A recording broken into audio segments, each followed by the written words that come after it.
Chi ama il fai da te sa che a fine lavori si ritroverà sempre una busta di segatura come la mia. Ogni volta la domanda è sempre quella: che cosa ci faccio? La butto? La conservo? In questo video io vi propongo un modo per riutilizzarla. Andrò a creare, sfruttando colla vinilica, degli stampi in silicone e delle gaffette, dei semplici portafoto. Per rendere più belli e particolari i portafoto aggiungerò al mix un po' di colore verde. Non resta che prendere una spatolina e un piano per poter lavorare il composto. Iniziamo!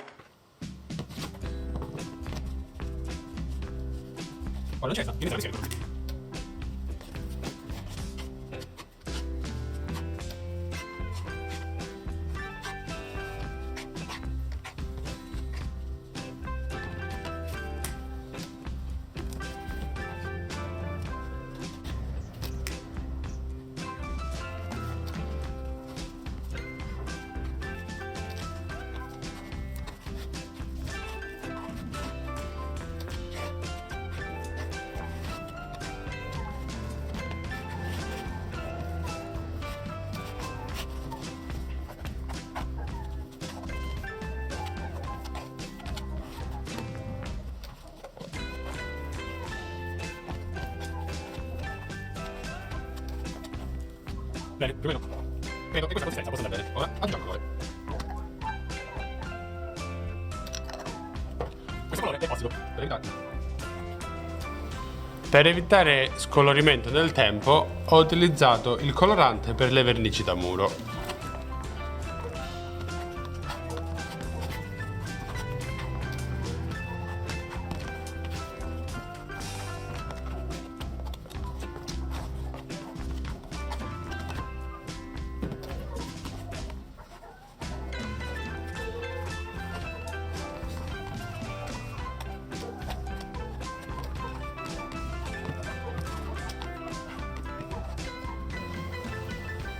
Adesso andiamo ad inserire il mix dentro lo stampo.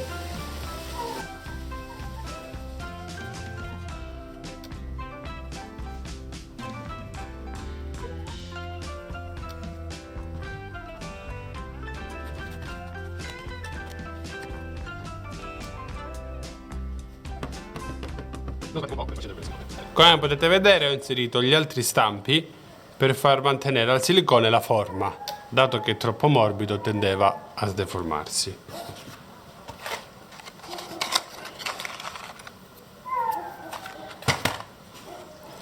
Non resta che mettere la nostra gaffetta e attendere che si asciughi.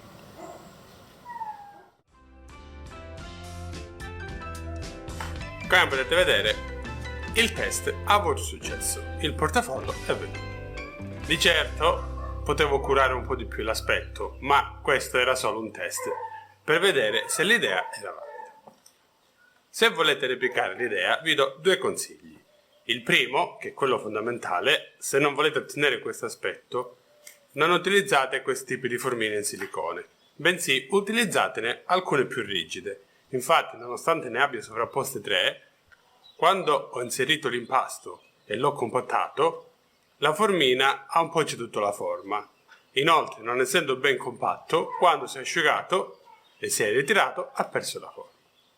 Il secondo è di non spingere la gaffetta o il supporto che utilizzerete per reggere la foto troppo in fondo, infatti qui è fuoriuscito.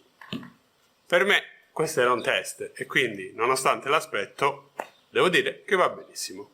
Per questo video è tutto. Se siete dei maker e volete avere il mio adesivo, contattatemi. Per il resto ci vediamo al prossimo video. Ciao!